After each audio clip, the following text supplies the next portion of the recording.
अरे ड्रग्ज घेऊन मला काढल्याशिवाय मी कीर्तनकार झालो का? नसेल माझ्या आईबापाने घेतला. 3 पिढ्या पूर्ण 3 पिढ्या कुटुंबातले लोक ड्रग्ज घेतात. म्हणजे प्रत्येक पिढीमध्ये जे कीर्तनकार माझ्या घरातलं समजा किंवा जे हरिभक्त जन्माला आले ते ड्रग्ज घेऊनच काढलेत ना. आणि तुम्हाला हे सांगू का, मी एकटाच नव्हे तर जे जे कीर्तनकार आहेत, जे जे सर्व प्रवचनकार आहेत, त्यांच्या घरामध्ये कोणी नाही कोणी, आईवडिलांनी नसेल ड्रग्ज घेतलं तर आजोबा पंजोबांनी कोणीतरी ड्रग्ज घेतलं असेल. ड्रग्ज घेतल्याशिवाय बरं का कीर्तनकार, प्रवचनकार, गायनाचार्य, मृदंगाचार्य बनू शकत नाही. कारण ही वस्तुस्थिती आहे, माझी तर वस्तुस्थिती आहे. तुमची कशी आहे ती तुमचं तुम्ही पहा. पण माझ्या आईवडिलांनी ड्रग्ज घेऊनच मला काढले. कमेंट्स केली हो एक जण आहे, सर तुम्हाला ड्रग्ज घेऊन काढलंय का? तर त्याला उत्तर घ्या माझं की मला ड्रग्ज घेऊनच काढलेला आहे. आणि ड्रग्ज घेऊन जर काढलं नसतं तर मी कीर्तनकार झालो असतो का? नाही ना. विचार करा या गोष्टीवर. म्हणजे आपल्या महाराष्ट्रामध्ये 0.0001% सुद्धा खरे कीर्तनकार नाही. त्यांना तर फक्त त्यांना कीर्तन सोडून कार मिळवण्यासाठी ते जगते. आयुष्यात एकदा कार मिळाली, कीर्तन गेलं तिकडं, प्रवचन गेलं तिकडं. आयुष्यात एकदा की कार मिळाली की आपलं आयुष्य व्यवस्थित झालं. मी कुणावरही टीका करत नाही. सत्य बोले माझी वाचा, सत्य आहे तेच मी बोलतो. आणि ज्यांना कुणाला खात्री करायची असेल, माझ्याशी चर्चा करायची असेल, त्यांना मी कोणतेही 5 प्रश्न विचारीन.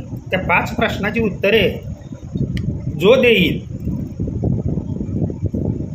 तो माझ्यासमोर बसण्यास लायक. त्यांना ठेवा. पत्ता मी सांगतो, मुक्काम पोस्ट पिलीव, तालुका माळशिरस, जिल्हा सोलापूर. साधा एक शिक्षक माणूस आहे मी. गेली 38 वर्ष शिक्षक म्हणून आहे. लहानपणापासून गायन करतो, प्रवचन करतो, कीर्तन करतो.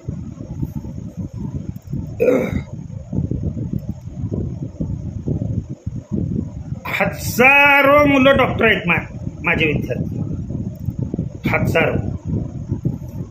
आणि तेवढ्याच पटीत इंजिनियर आहेत, क्लास 1 ऑफिसर आहेत माझे विद्यार्थी. तुम्ही काल जन्मलेले असे कमेंट्स कराल, मला वाईट नाही वाटलं. वाईट या गोष्टीचं वाटलं की कमेंट्स करणारा सुद्धा, त्याला सुद्धा ड्रग्ज घेऊनच काढलंय आणि त्याच्यामुळं तो कमेंट्स करतो. कमेंट्स करायला बी डेअरिंग लागते ना. कुत्र्या मांजराला कमेंट्स करता येत नाही ना. येते का लक्षात?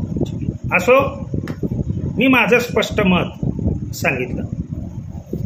आपण या मताशी सहमत असावंच असं नाही, पण माझ्याशी चर्चा करणाऱ्याला ज्याला यायचं आहे, कोणी असेल तो, जो स्वतःला अतिशय बुद्धिमान समजत असेल, त्याला माझ्या जवळ जर यायचं असेल, काय समाज घेऊन गोळका घेऊन यायचं नाही.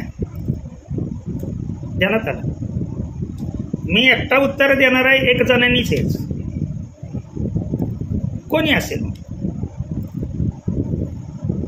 ज्याला ज्ञानाची, आपल्या आपण खूप महान कीर्तनकार आहोत, प्रवचनकार आहोत असं ज्यांना वाटते, ज्यांना खरोखरच ज्ञानोबा राय तुकोबा राय काय होते, प्रभू रामचंद्र काय होते हे जाणून घ्यायचं. त्यांनी मी 5 प्रश्न विचारला, 5च्या 5 प्रश्नाची उत्तरं आली. मी हे आय हॅव फ्रीडम. माझ्या मताशी तुम्ही सहमत असाच असं नाही. मी माझं मत खरं प्रयुक्त करतोय. मी बिघडलोय, समाज बिघडवायचा. मी बिघडलोय ना, समाज बिघडवायचा. ध्यानात आलं. जो समाज नाही त्याच्या पाया पडतो आणि हजारो रुपये आपण देणगी म्हणून देतो. तर समाजाला कारणीभूत आहे. समाजाला मला जागरूक करायचं. ओके, नमस्कार.